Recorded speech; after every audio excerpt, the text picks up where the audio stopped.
You're listening to the Unreasonable Fridays Podcast Network. Go ahead, stand up, stand up, stand up. Stand up. Stand up. Stand up. Good afternoon, everyone. Welcome to another episode of AddSpace. I'm your host, Aaron Rand Freeman, but the actual host, the owner, proprietor, the CEO, the CFO, head designer, the social media maven, head therapist, lead physician, travel czar, head animator. I don't animate anything. You animate my heart. Elise Bacon, how are you?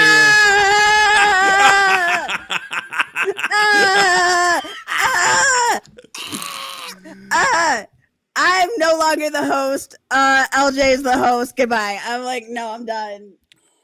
That was extreme affection was extremely effective. Anyway, Justin's also here. Justin, how are you, my friend?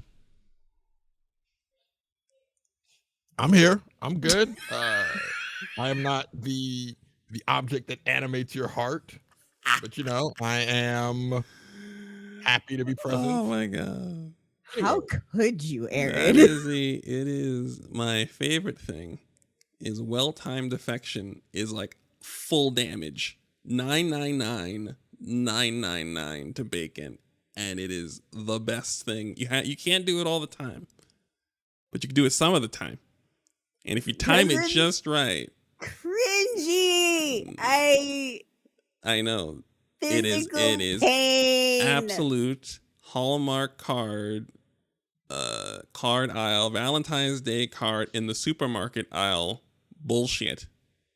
Max damage. Bacon, how are you? Have you recovered yet? No. Do you need a glass of water? I'm drinking tea, fucker. Would you like some water to go with that tea? That's how tea is made. But would you like a glass of plain water to go with your dirt water? Dirt water? Green tea's dirt water. Now, the dirt water is delicious, but it's dirt water. No, this is not. No. This is actually good green tea. But there's nothing wrong with tea having a little bit of dirt. No. I mean, this is actually good green tea. I mean, the way that these leaves are processed, there is no dirt. But that's part of the fun. Is you get a little earthy. This is actually quality tea. Well, why is earthy tea a bad thing? Tea is of the earth. Isn't it? You're acting like tea is not actually processed heavily. I know, but like I've had like tea leaves, very lightly processed tea leaves, and it's got a little bit of dirt in there, and it tastes really good. Like it's got it's got a little earthy aftertaste to it because it's not processed. So I just assume that that's the best tea. I mean, I kind of dig it. I mean, you can dig it, but I disagree. So you do need a glass of water. No. And you're back. I'm not back. Well, we have a show. LJ's the host.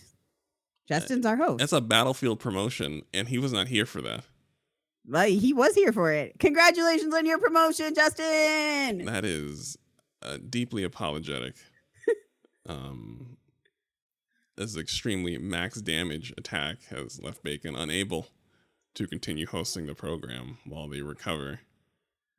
I assume we will step into the actual program, but because the topic is like Final Fantasy related, right? I don't know shit. You could know shit. I will know shit when the Xbox beta comes out because of the story that you're about to lead us into. You could have also known shit because you have a PlayStation. I do not use it for such things. My PlayStation is my solitude machine. It is so I cannot be perceived on my PlayStation. You're like, I have no friends on my PS5. Bro, I got 4 friends on that motherfucker. And I got 4 friends and they are from PlayStation 3, dude. The PS5 is your leave me the fuck alone machine. Dude, I took everybody off except for like 4 people. And then when I said I went online and I was like, where's everyone getting Tekken 8 so I can get on the right console, because I don't trust Bandai's crossplay at all under any circumstances. And someone hit me up who used to one of the 4 people. And he was like, "Oh, we can get back to when we used to play Tekken tag tournament against each other." That was like 8 years ago. So, yeah. Yeah, my PlayStation 5 is like one of those onesies with the zip up hood. So it's just full airplane mode, can't be perceived, hands closed, face closed, tied around the waist, full body, just a cocoon. Ollie just emerges a much larger Negro with wings. So, yeah. So no. But I might play Tekken 8. I'll play Tekken 8 on it with the 4 people on my friends list. Yeah. Shout out to those 4 people. We'll call them Tekken franchise. As with all fighting games, the lore of the Tekken franchise is fascinating to me. It is unhinged. Yes. It is. So they've managed to have lore that won in every direction, and then narrowed down to a singular battle between Jin and Kazuya now. Because Heihachi was actually killed canonically. Heihachi Mishima is actually dead, not thrown into a pit so you can get out of the pit. He's like dead. So now it's just Kazuya Mishima versus Jin Kazama, and the forces that align themselves with Jin versus the forces that align themselves with Kazuya, for an Avengers Endgame style story that wraps this all up. Or I hope not. The Tekken saga should never end. Thank you. It should never. It should continue in perpetuity. Sensational. Yes. So. Should any fighting game saga end? No. Fighting games have a lot of narrative liberties to bullshit for decades in a way that only entertains. All the bullshit you add on only throws on layers of entertainment. It is the tallest, biggest burger you can possibly make out of any game's narrative. So no fighting game story should end. Nor should they be trying to rotate characters out. All characters should be lived till they're 185 years old. They also should barely age. That's it. That's all. I mean, they just released a new character in Guilty Gear Strive that I'm going to be basing in my second time playing Lancer campaign. I haven't played Lancer, but like I'm assuming that there's going to be 2 campaigns going on at the same time, or ish, whatever, however the fuck this works, because I'm not making this character my first campaign character. But I'm basing the latest Guilty Gear Strive released. I'm basing my second Lancer character off of I Felt Valentine, because nonsense. Have you read through it or listened to any of the lore, LJ? For Guilty Gear, not yet. No, for Lancer. Oh yes, no, I am all in on Lancer. Okay. Do you know what a Hydra is? Yes. So I'm going to make an Onyx pop idol based off of that character in a Hydra mech. And all of the drones are going to be basically fan cams. Oh, I know that character. Sure, let's do that. Because I was like, what is the most unhinged thing I can do? Justin, what's the most unhinged thing I can do? That. That. The answer is that. So, but because that's a little advanced for a first time playing Lancer, I'm not doing it for my first character. But what is not super advanced and is friendly to the casual player or the hardcore player, depending on how you go about it, how you decide to spend your time. Final Fantasy 14. What? What? Professional segue. What? Professional segue. Segue. Wah, wah, wah. Yes. No, Final Fantasy 14, as we've said, is you can do as much or as little as you feel like. You are not obligated to do anything. And you don't have to do anything you don't want to do. You don't even have to do the story. You can just go clubbing. So Which is something I have to, people are like, what do you mean go clubbing? And I have to be like, okay, so because there's housing in Final Fantasy 14, what people will do is they will go to houses, which are set up to be venues, like actual dance club and venues. And what there will be music in game as well. Like they'll have like music playing in the house. But more importantly, there'll be a YouTube link or a Twitch link with a live DJ.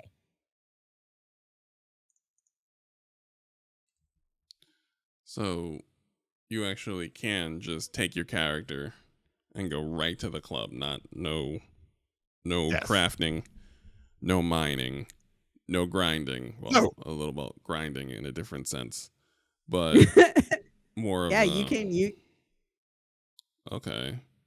You can RP like you at the club. Okay. That's Like, very I wasn't joking when I said clubbing earlier. And they do be having live DJs.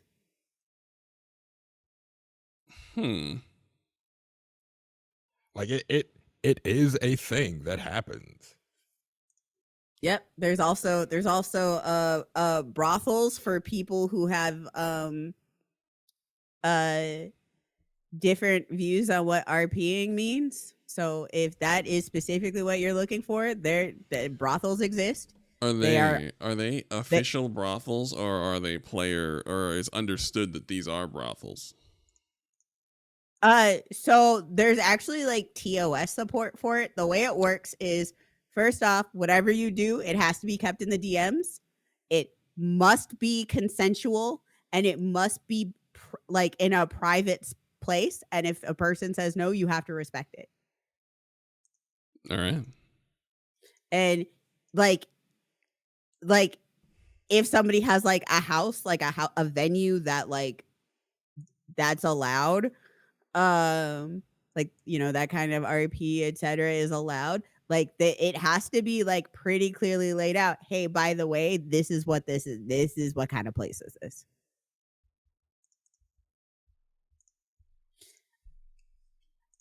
Basically, the GMs were like, please just don't make us read it.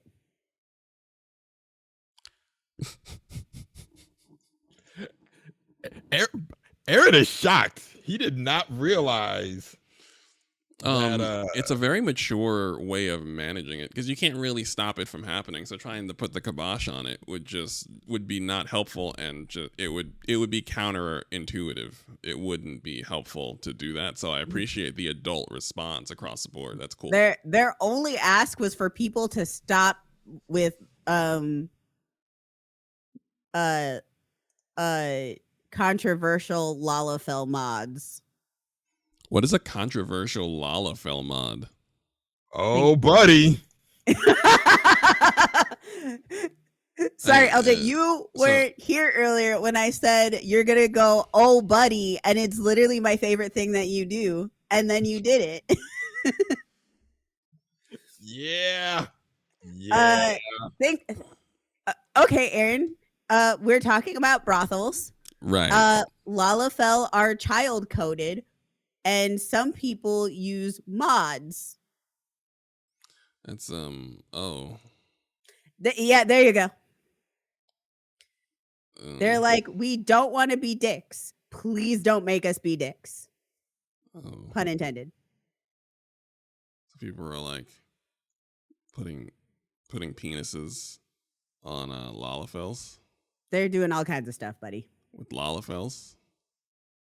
It is not popular in the community to do it though. Like people be like, you can't be doing that here. Yeah. Gonna have to call the police. Get the Yeah, get the, yeah, get no, the- exactly.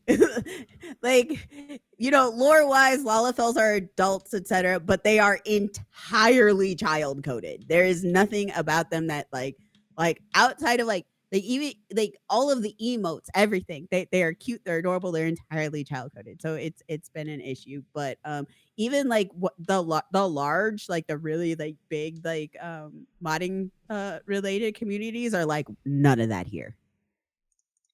Oh, so that's like, Like, so is that like Final Fantasy dark web type stuff where you really yeah, go, actually, kind of, yeah. ooh, Would you agree with that, Justin? That is exactly what it is. Yeah, it's not like folks get run out for that. damn. And you guys are very open minded. Like it's a very open minded. Except there, get yourself thrown out of there. That's really all right. That's good to know. I didn't think about it because yeah, because I understand You're a that they're decent human being. well. The thing is like they're coded as children, but they are adults. So like just having them inside the brothel is funny. So making there are quite a few pimp Lalafels, and that right. That's what I mean. That right. actually makes me laugh really hard. That's what I mean. Like if you have like a Lalafell burlesque dancer or a Lalafell pimp, it is inherently amusing. So to take it too far is like somebody was. Oh my god! There's actually like a really viral situation where like there's a Lalafell business owner, brothel owner, right. and somebody was A Lalafell small business owner. a small Lalafell business owner. Yes, Right. somebody was being really terrible to their employees, and they came out personally and read this person for fucking filth and reported their ass. And it was definitely one of those things where I'm like, I don't know how to explain this to anybody outside of Final Fantasy 14. I was like, this is actually really interesting. I mean, So it I'm is. like, it's stuff like this where I'm like, okay. You know what? Sure. Listen, I'm all about it. I am. I'm afraid to look. So we're gonna have to at some point move on to the like the actual prepared story. Like, thank you, and I will Google Lalafell pimp while you guys are sorting out the story. But we need to. It is an infamous Reddit story. Yeah, it is an infamous Reddit story. I was gonna say, oh, Justin just found it. Oh no, I haven't found. I mean, I could probably find it in like 2 seconds. Oh yeah, you know what? You know it. We talked about it before. Yes, it was very good. It was very funny too. Yeah. So anyway, there's a new expansion coming out this summer. Hey, it's called Dawn Trail. Yay! There's a lot of excitement for Dawn Trail. There's also a lot of cautious excitement. cautious optimism is a good way of putting it. Well, I wanted to say cautious optimism, but I'm not optimistic. No, well, You're not optimistic. Well, how about this? I am prepared to be offended, but still enjoy myself. Wait, what's going to offend you? yes. Wait, what's going on? Like, what's squaring up? Okay, so we're leaving this part of the area, which is great. I'm tired of it. It's fantastic. We are going to a new continent. It has been referenced before as the New World. Oh, Every reference that this game has done up until Dawn Trail has been not great. It's actually been really bad. Super problematic. I mean, is it as bad as the actual MMO, The New World's launch? Because that was super. You were So they have what people think is a traditional native attire that is attributed to the New World. That was like, it was like released at like Heaven's Word-ish time, I think. So that's in the game. And then Blue Mage actually centers around magic from an indigenous tribe that is from the New World, but that indigenous tribe was also uh their resources and their traditions were taken, and it's used as like a sideshow gimmick in where we are right now in Eorzea. Literal circus. Literal circus. Ooh. Okay. All right. So I believe like it's called Terrell. Yeah. Is where we're gonna be going. That's the actual name. And it's supposed to be an amalgamation of Latin America and indigenous North America and the Wild West. And Tron somehow. I like that last one. And Tron. I don't know how else to describe it. It's all blue and black and futuristic, and there's a juice bar. Well, there's also a coffee shop on the moon. No, Justin, if you had a juice bar in Tron, that's what it looked like. Oh, well then. Like, because everything is all dark and blue and like very futuristic, like near level futuristic, but not post-apocalyptic. Like smooth curved counters. Skyscrapers. Lots of blue lighting. It looked like it really looked like cyberpunk, not the game, the genre. All right. I would like to. I understand part of the story is we're going to find out what these have to do with each other, since that's the second city. Like, I'm pretty sure that's the Yulmore. Oh, the place where we get all of our endgame stuff. Yeah, Razat Han, the Yulmore stuff. So, but I also don't like the idea of like, you know, there's that thing that it's a common trope where it's just like, there was a futuristic society in the past, and now there's indigenous people living on top of it. Or the reverse. It's weird. I would be okay if it's another planet, though. Which is a thing. We have new planets now. We have new planets and new dimensions. So, like, and I would be mildly okay. I don't know how it would tie in. I don't know how it would tie in, how it could tie in a way that I wouldn't go, but I'm kind of going, right now. The localization team and the writers did specifically say that they acknowledge that they fucked up in Stormblood, and they are working to make sure they never make that mistake again.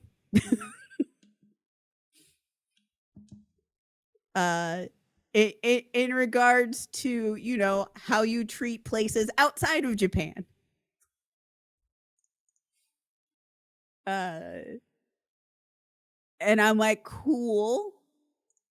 Okay, we have acknowledgement of past mistakes. So like, again, like I feel like there's gonna be effort. I feel like there's gonna I'm at least I have acknowledged that there's gonna be effort, Right. to not be garbage. I'm still just still prepared. My two of our FC mates are extra scared, but also like one of them's just like, I'm prepared to not be engaged in the story at all, but I'm excited for all the content. Sounds about right. Yeah, and I mean that's our homie from Colombia, and I'm like, You are valid, friend. So valid. So yeah, I mean, after what they showed, their version of a taco, I was very concerned. I was like, okay. Their version of a taco in the game. I am, like I said, I am. So a lot of this is unhinged, and I'm still very much hung up on Lalafell Pimp. So you must understand that. No, check the Discord because I sent you the story.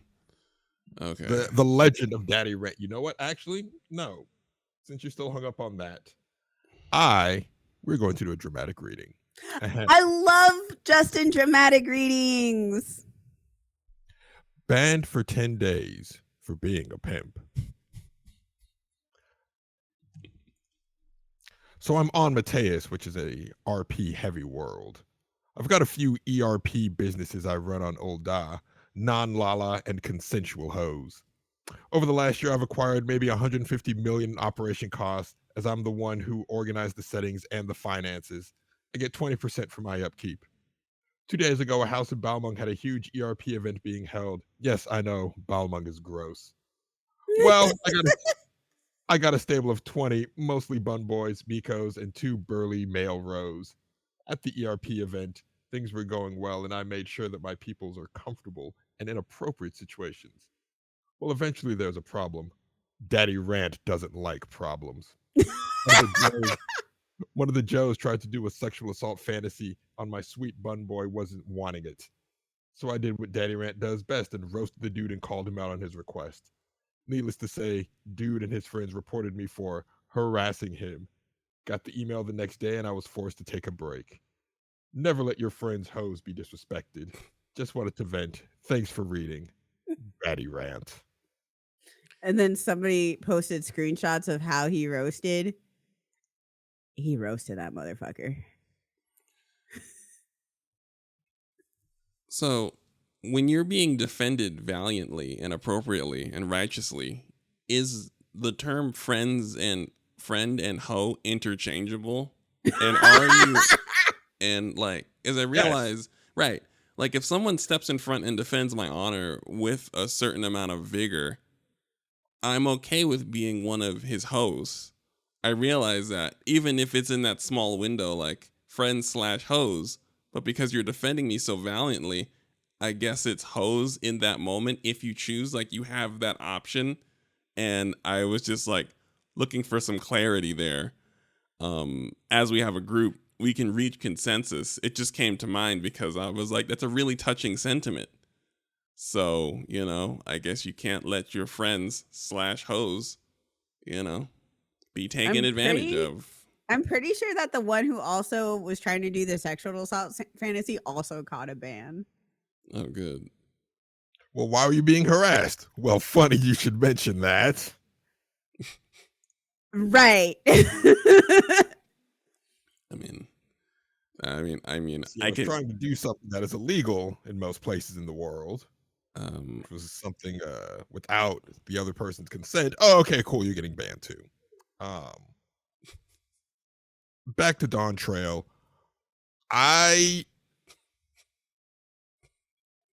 Given how well they handled Endwalker, outside of a few points, I am cautiously optimistic with how they're going to handle Terral. I think we'll know the tone of Terral. Well, I think we sort of know the tone they're going for because in the trailer, the trailer is just the opening movie. Every time the trailer is just the opening movie. So the trailer where someone says we're going to the new world and the gleaner with you says, I mean, it's new to you, but people live here. I was like, okay, I like this already. That is a good step of acknowledging that calling it the new world is slightly problematic. So we'll see where we go from there.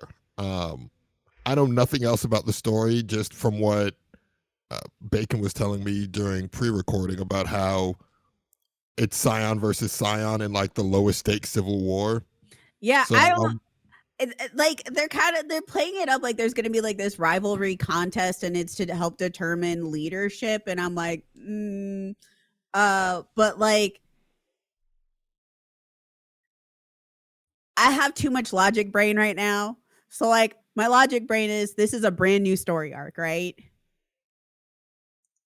Also, too, the characters that are there are beloved. 3, they're world building right now because this arc is going to be going for a minute, like at least through like they're talking about the game, like they were talking about like they're prepared to take the game to 9.0. So like we can at least estimate that it's going to be like that long, right? Like they're prepared they're prepared to take it to 9.0, like finish 9.0, then the arc is going to be at least that long. We's in the beginning. I don't think it's going to be that deep. They're prepared to take this thing as long as they can keep printing money. Right. So I'm here for slow burns. I'm here for long form storytelling. Yeah, I'm willing to give them. They've earned enough goodwill. Well, even if I don't like what happens in Dawn Trail, I'll give them the 0.5 to like 0.5 to see where the story goes, because easily 100%. Like, I mean, I'm in for the long haul. It's fine. And regardless of how, like, I mean, also with the way that they put out content, the content's gonna be really good. The content's gonna be solid, even if the storyline doesn't hit it. So that's why I said, like, I'm gonna enjoy myself for sure. Like, I'm going to enjoy myself, but I'm also prepared to be offended. Yeah, it's the cyberpunk experience. Oh god, don't remind me. I have to go through that. I have to go through it. Now I can officially now play the game. Well, yes, now it is not a buggy mess. Yes, I can officially now play Cyberpunk, but that also means I can now officially play Cyberpunk. And I was specifically sent Cyberpunk to review the storyline. I promise all of you, I will review the storyline. It was asked. You know what? I will go through it with you, because I also have like, I got PlayStation was giving it away for like $10, and I was like, yeah, I'll pay $10 for this. Right. And then like right after they did that, that's when they released like that huge swath of patches that fixed the game. Right. Yeah, I've just been like it's just been sitting there waiting for me to play it, and I've just been waiting for it to be fixed enough to play it. And then I got a new laptop for doing well in school, and I'm like, and right after I got the laptop is when the last like major patch that fixed everything, and I'm like, well, first game I'm downloading on my laptop. Yeah. Here we go. Yeah. All right. So we're all playing Cyberpunk, because I also I keep eyeballing it. So are all going to play Cyberpunk. We can all play Cyberpunk together. I mean, I'm overdue. So I've owned it like around the time Justin got it, and have not played it. I even bought the expansion with Idris Elba, and I haven't played it. So I mean, it was just on sale, so I had no choice. But still, so we're in. It's decided. There we go. The other huge announcement from Dawn Trail, they showed us what the Hroth Gals will look like. Okay, now this is important for the uninitiated. There is a race called Hrothgar. They are giant lion cats, and they are incapable of standing up straight, but gays also can't stand up straight, and that's basically the entire player base of them. But they are giant. They look like lions. They look a lot like lions. They have like a lot of their hairstyles are like they're like manes. They're giant cat dudes. Not to be confused with like the cat boys or the cat girls. These are very muscly. I would say like bears versus cubs. Is that accurate? That's fair. Yeah, bears versus cubs. What, Aaron? Nothing. Please continue. There has not been a female counterpart to Rothgars. And we have been the community have been very upset about this because solo gender races are archaic and useless, and this is 2024 and we are above that. And because the trade-off was when Hrothgars were introduced, that's when Vieira were introduced. So it was Bun girls, Lion boys. yes. And we just got with this last expansion Bun boys, which are shorter in stature than Bun ladies, which makes me happy. And they are very gender. Yes, the Final Fantasy 14 understands their community. They understand their player base. They made Bun boys every flavor of twink imaginable. It was really funny because when Vieira first were announced, somebody was like a little upset about their animations. Like, their animations are so boring. And I went, honey, that's a twink. And they went, what? And I'm like, yeah, go look. Go watch the video again and watch their like racial animations. Cause like each race has their own like different poses and stuff that they do. And then they came back and they went, oh my God, you're right. Never mind. I love them. Yeah. They look so fucking over it all the time. I love them. So now we have the female presenting Hrothgars. Yes, now we have the female bodied Hrothgars, female presenting Hrothgars, also known as Hrothgals. The fear with the community was that they were just going to be another flavor of Catgirl. Yeah, all wafy. It looks like they're going, and I forget the name of the race, but this is a race that actually exists, and I think it's either Final Fantasy X or Final Fantasy 12 Revenant Wings, but it's a race that already exists, and that's what they seem to be basing them off of. They're giant cat ladies. And like when I mean giant cat ladies, like Hrothgar look like lions, they look like lionesses. Like actually, like they've got the nose, the head shape, they look like lionesses. They were trying to go for, specifically they were going for sleek, muscle, giant cat mommy. We don't know the height yet, but we do know that they're taller, that they're like way taller than Makote's. So if I had to guess, they're probably going to be between Hrothgar and Ara for height. I don't think they're going to make a race taller than Rogadin. I'm so based off of the image that, because they showed an image of Graha standing next to the new lady protagonist who's also a Rothgal. Graha's 5'2", which is actually just under min height for male Makote. So we're estimating that she's about 6 foot, and I'm hoping that's min height. That is probably mid or closer to min. Yeah, there's no way that's the max height. Because I am praying that's min height. And there is, so okay, Final Fantasy races all have different heights. There's like a minimum height, medium height, maximum height. The range variance is massive. Like there's like some races have only 3 inch between min height and max height. And I'm not just talking about Lalafels. Some of them have 5 inches. Female rows have a whole foot. Their min height is 6'3". Their max height is 7'3". They have more height variance than male rows. Male rows have 7 inches. So would this count as the muscle mommy class?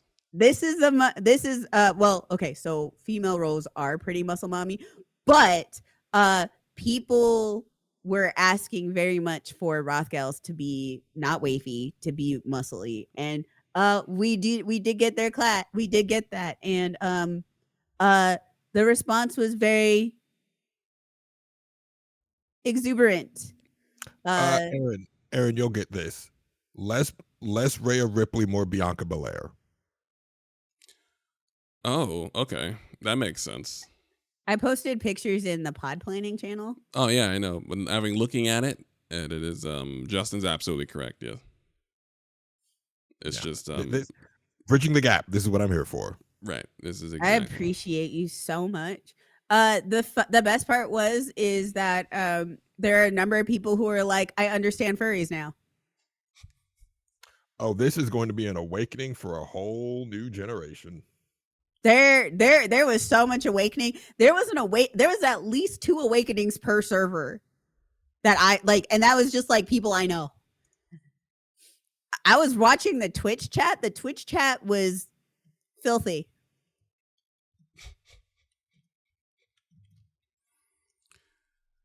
It was very funny. So yeah, there's much excitement about this. I have a question. Yes. As I've been in many Twitch chats, just what emojis are used as representations of filth in a Final Fantasy 14 Twitch stream, if you know off the top of your head? I saw one where folks were using there is an emoji of Kirby eating a hot dog, as Kirby does. Yep. Okay. And I've seen that one used now. So I'm asking if it changes, and if so, do we need to write a paper about this from a sociological standpoint? It does change. We might need to write a paper. I'm not writing the paper. We've moved on from the eggplant emoji.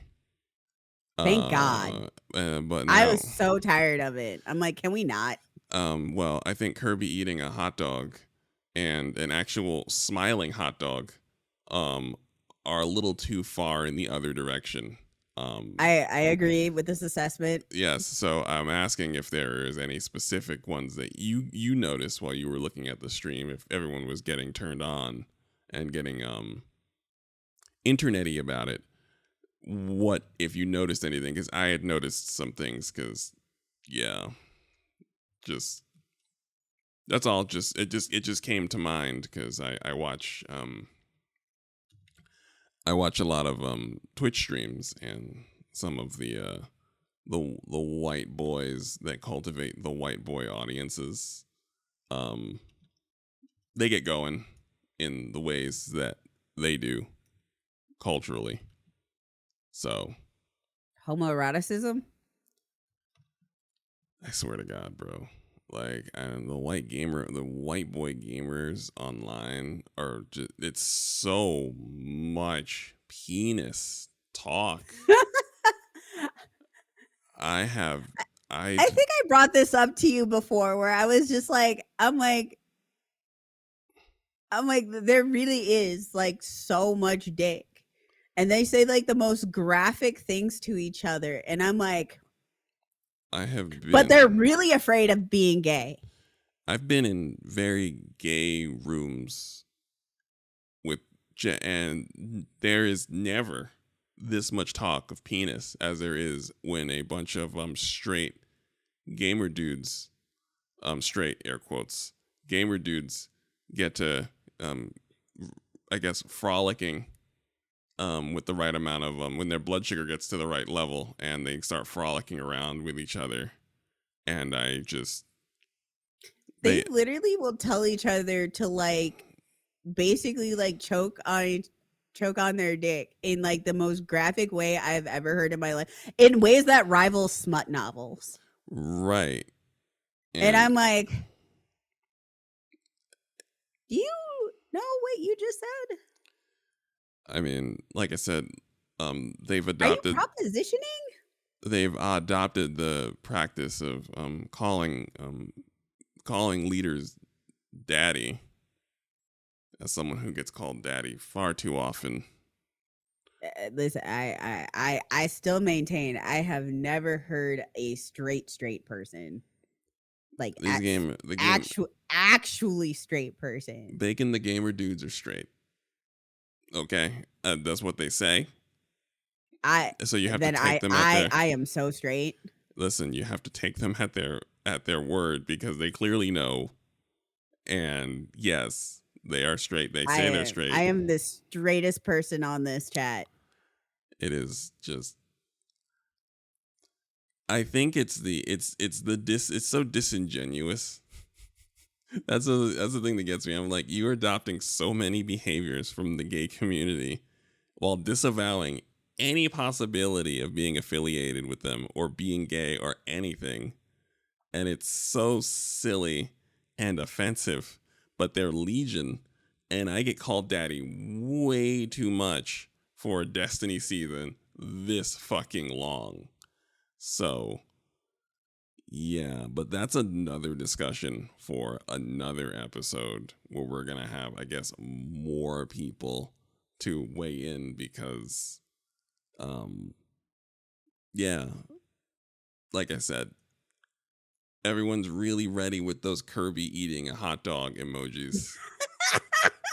They're really ready, like on a holster. Well, see the difference with the 14 community, right? They know they're gay. I'm like, the 14 community is gay. Like that's and trans. They understand all colors of queer to the so point queer. The Valentine's Day event last year was effectively a trans allegory. Yes. Like an unabashed trans allegory. Like not even it's the subtext. No, it was the text. It was literally, you can be and dress however you want to be. You can wear a dress if you want to. Now, of course, they fucked up and they didn't have the gear ungender locked. They did fix that, but the allegory was still there. Like, it was all there. Yeah, giant capital letters. It was about as subtle as Eiichiro Oda's leftist manifesto, One Piece. Oh, there it is. It was right there. I could have snuck it into so many other points. Like, would have been obvious if I did it during Dawn Trail, because that is just basically Romance Dawn. But no, I waited. I picked my shots. You just said it. The level of professionalism and Justin's ability to introduce One Piece at any moment. Like, you really don't miss, and it's commendable. It's been years now. Oh, speaking of which, Justin, when's the new One Piece coming out? Oh, the Netflix one? I think next year? Next year or the year after. That's the reboot? Okay. I have issues with the One Piece anime structurally because of the things Toei does to keep it running week to week. I understand the game is the game, but they do a lot. One Piece doesn't have filler. What One Piece does is they stretch things out needlessly to the point where it almost makes the product unwatchable. That's how they get away with not having any filler. Like, there's only 100 episodes of filler, and there are over 1,080 episodes total. I didn't need that number. That number was so much. My man said 1,080, bro. You don't understand. I did the mental math like immediately and went no. 1,080. Sorry, continue. I was traumatized. It's fine. Yeah, we're back. The One Piece live action was Netflix's most watched and liked content of last year. Of fucking course. So now Netflix is all in on One Piece. They've got it's not an exclusive streaming. Like, they get to stream One Piece the day Crunchyroll gets to stream it. And they're going to have exclusive streaming rights to the new One Piece anime that is being animated by the studio that did Attack on Titan Season 3. Oh. And this will be a seasonal anime.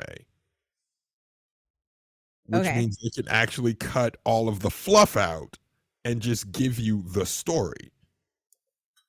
Okay. I will watch that One Piece with you. That is what I'm going to recommend everybody. Like, when it drops, I'm like, no, don't watch the current. Don't. It is. I will let you host watch parties. Yeah, I'll go. I've been looking for a One Piece entry point. It's gonna be this. It's gonna be this. And what they're gonna do, they're gonna animate all of the first arc, Romance Dawn, and it's gonna be 15 to 20 episodes instead of the 80 that it is. Hold on. God damn, those numbers are so high, Justin. It's high, it's a lot, and as you watch it, you're like, oh, okay, this is how you get away with not having filler. I get it. This is kind of a scummy business practice, but the game is the game. Because they don't want to. Toei's whole thing is, especially now that they've quietly abandoned Dragon Ball and nobody's talking about it. Oh, I'm specifically not talking about it because I'm so fucking excited. Yes, you're getting a new Dragon Ball anime, but that's more of a. I don't know if they're going back to Super, and that's kind of no one's talking about that because there's a lot of material for them to animate for Super. There's 3 whole arcs they haven't touched, and they're just like, nope, not doing it. So, especially now that Toei is seemingly put Dragon Ball in timeout, they're all in on One Piece. That is their weekly cash cow. So to keep the episodes coming out weekly, they got to do certain things. But yeah, if this One Piece Netflix anime done by the Attack on Titan studio, if it is what I think it is, I'm just going to tell everyone to watch that. Because it is going to be condensed One Piece. It is going to be One Piece without scummy business practices to stretch it out. It's going to be One Piece as it was meant to be enjoyed. All right. I'm in. So that'd be good. No idea when it's coming out. Like I said, I think it's either next year or the year after. Listen, I'm here for it. It is just madness to me to see a series that I've been following since high school blow. It didn't blow up during COVID, which is when I thought it would blow up, when everyone had the time. It blew up after COVID. That's because everybody was pissed. Fair. My favorite thing. I'm fucking tired of capitalism. And so that's the thing. All these new people coming to One Piece, and then they all hit the realization like around the same time. Yo, is this political? Like, when did this get political? And it's like, it always has been.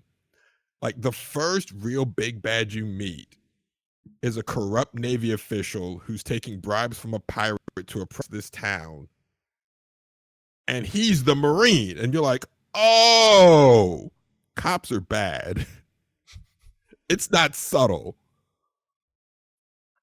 Even the air quote good cops are frustrated with all of the corruption around them and how they effectively have to perpetrate genocide to appease their billionaire masters. And it's like, this is not, again, not subtext, the literal text of the series.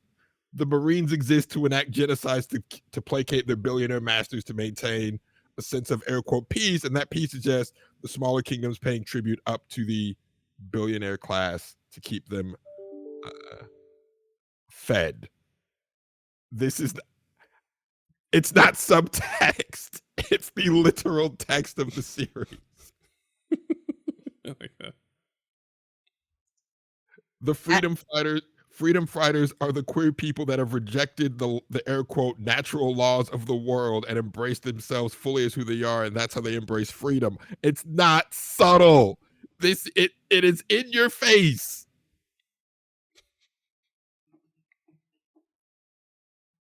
I deeply appreciate this. The trans kingdom is where the revolutionaries are housed. Like, that's where their home base is.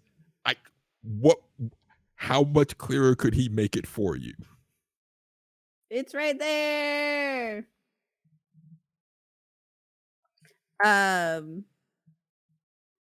Now,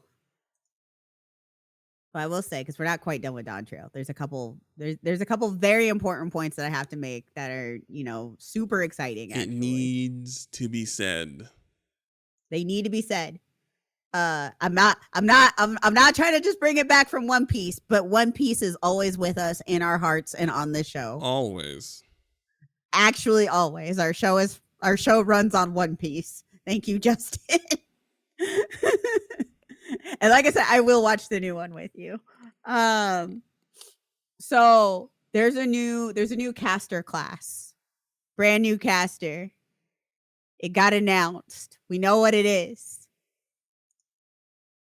It is Pictomancer. What the fuck is Pictomancer? Says fucking everybody who hasn't played a Final Fantasy game. I always assume it's someone that has the ability to turn art into reality, a la Alan Wake, but that's neither here nor there. Please explain it to someone who's right, who's not wrong, like myself. What are you talking about? Pictomancer sounds like being able to turn art into reality. It's basically what it does. Oh, so you get Alan Wake powers? Oh, I thought I was wrong. Like I really thought I was profoundly wrong. So we don't know exactly what it's gonna do in this iteration of Final Fantasy. It's only shown up in one Final Fantasy game, and that's Final Fantasy VI. There's a character named Realm. They didn't officially give Realm the title of Pictomancer until much later through translations. But Realm basically, to attack enemies, would draw the enemies. Pictomancer shows up in other games. It's in Bravely Default 2. In Bravely Default 2, you use art, like paint colors, to do status debuffs or like to boost your party. So it is the most Disney ass looking shit. It looks like Splatoon. It's fucking adorable. The artifact gear is the same outfit as on Realm, and Realm is fucking precious. I am actually really excited for this class. I'm hoping it is more engaging to play than Summoner. I'm really hoping with all of my body. I'm hoping so hard because I have been on a quest to find a caster that I like playing. I don't like any of them. Ironically, the closest I got to Black Mage, and that was the one that I swore I would never play, and it turns out to be the caster I like the most. One of our FC members was like, I never thought I'd see Bacon's Black Mage era. What is happening? What a time. It's yeah, I'm trying to find the video right now because like Aaron really needs to see it. It's so fucking cute. Wait, here it is. Found it. I'm posting this in the chat. This should be the official English Final Fantasy. Yeah, this is.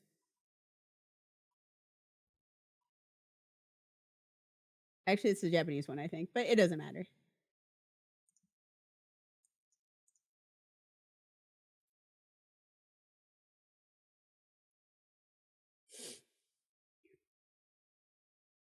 Do you see it, Aaron? Y'all can continue.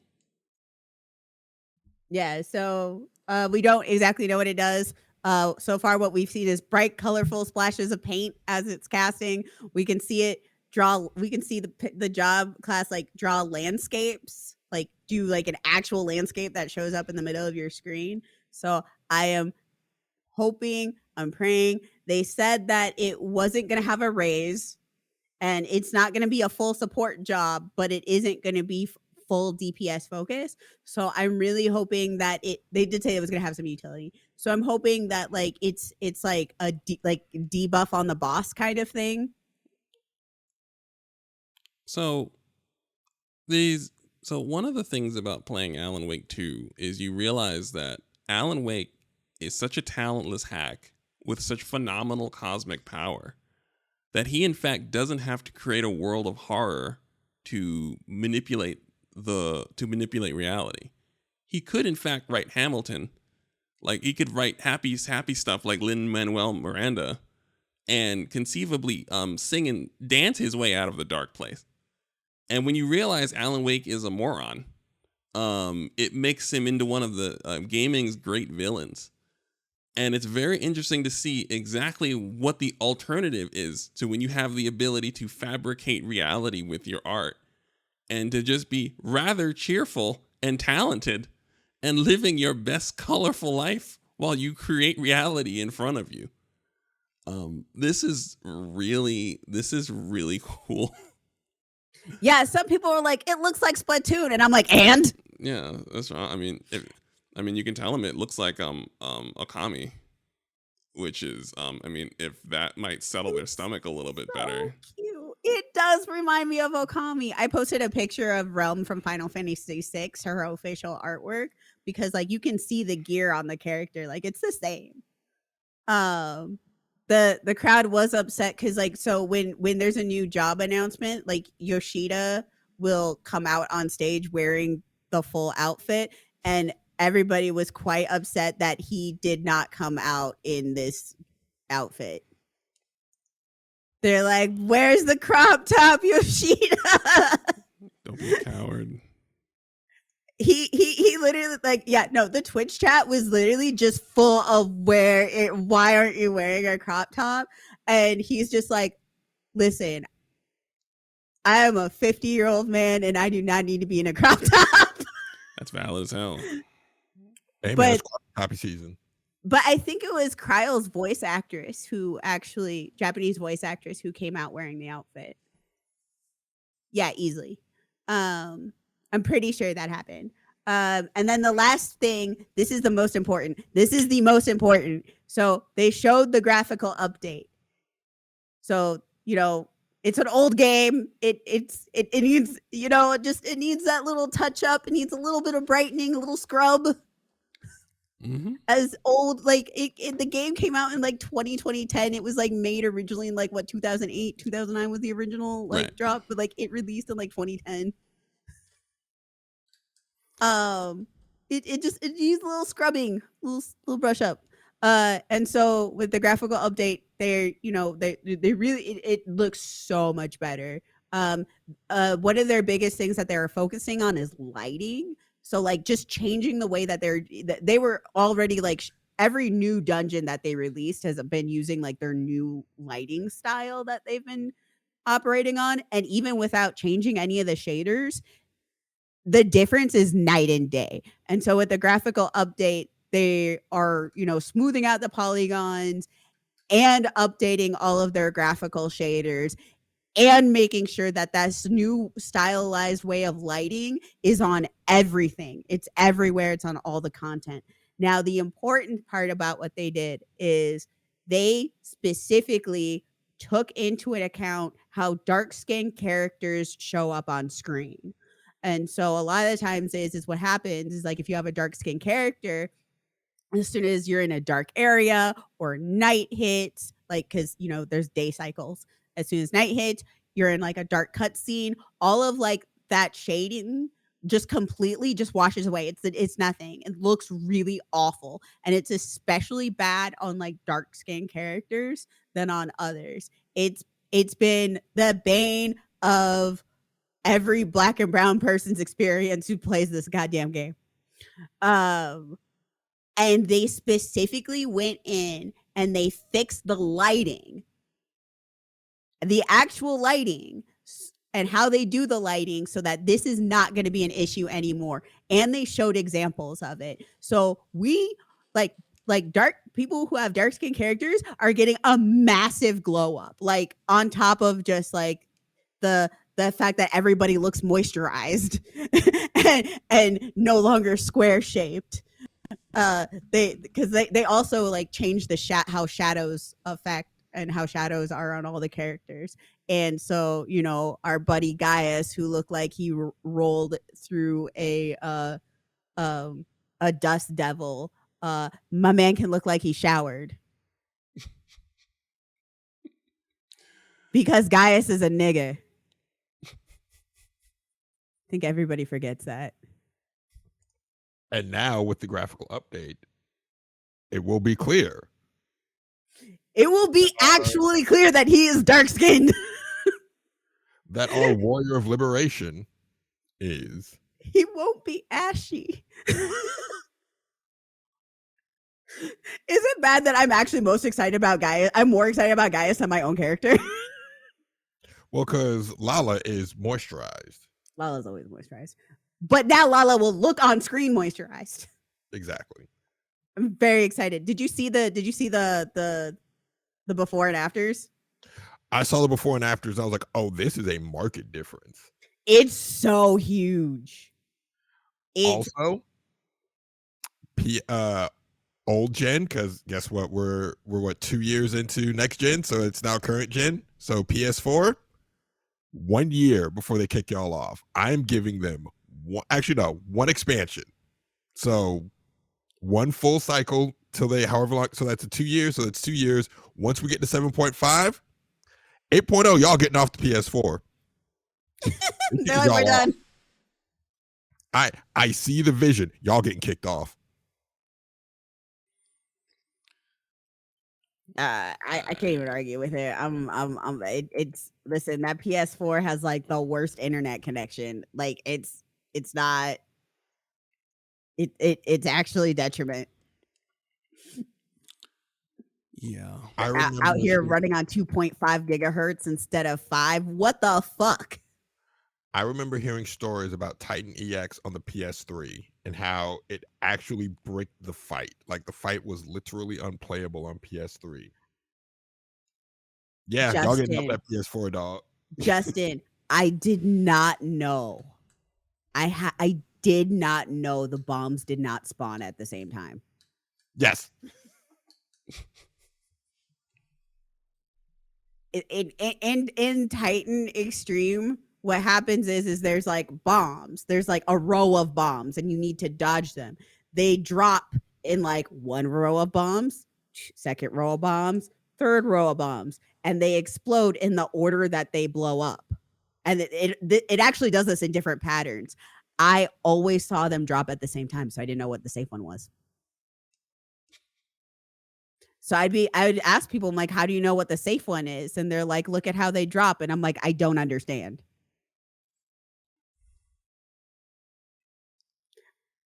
I didn't know why they didn't understand why I didn't understand until I got a gaming laptop and I was playing on my gaming laptop on like a better internet connection. And then I went, oh my God. They don't drop it all the same. It was a night and fucking day. I had no clue. I thought I was the problem. Never. That's not true. Just because I'm a double legend doesn't mean that I don't fuck up. Well, as we tell everyone in the FC, the way to air quote get good is to fail. A lot. And be good and be okay with it. Yeah, get used to the idea of failure. Don't get used to staying in failure, but get used to the idea of making mistakes and get used to the idea of learning from your mistakes. Mm-hmm. I think so.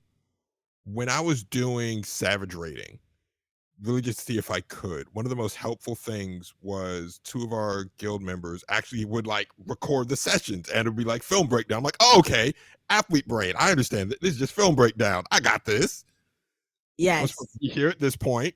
And then the person pulls, I do that. Okay, yeah, no. This works.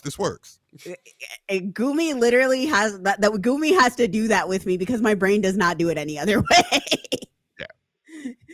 And it is so important to have a good group of people that are willing to learn with you. That's what a good team is. They're people that are willing to learn with you, make mistakes with you, and build you. When you fall down, they build you up so that when you succeed, it just feels that much sweeter. I know a few of our members are burnt out from Party Finder because I'm not too worried about the influx of Xbox players because to want to play 14, you have to be a certain type of person anyway. So yeah, there's going to be like that influx of Halo player that wants to try the new thing. But I think the people that stick around are going to be... They're going to get run out of Dodge. Yeah, they're going to be 14 folks. But yeah. Yeah, I'm not worried about the Xbox players. We handled the WoW Exodus. We handled the VTubers. It's fine. My sweet summer child. Fear is for the elders who survived the coming of Osmongold. Oh my god! What do you know about fear? No, the Call of Duty players are gonna go on Balmung. It's fine. I mean, that is where they belong. I think that is a show. That's a show. I think we well, we're not done because we're still when does Dawn Trail come out? Summer. July. So early birthday present, maybe. I mean, oh, that's you already know. That's an easy one. Spy, let's help Bacon get Dawn Trail. Can you get it now? Obviously, Not yet. I'll let you know as soon as pre-orders happen. You can't pre-order. Yeah. You can't pre-order it now. Not yet. Not yet. Huh. I'll let you know the second pre-orders occur. Pre-orders probably won't go up. That's really funny because like every asshole live service game in the world announces pre-orders pretty much the minute that anything is announced, and it's good that the one that we enjoy, the most enjoyable one, does not. They do a collector's edition. Yeah, that's like $200 with it. Like so there's the game, there's the collector's edition, then there's the collector's edition box.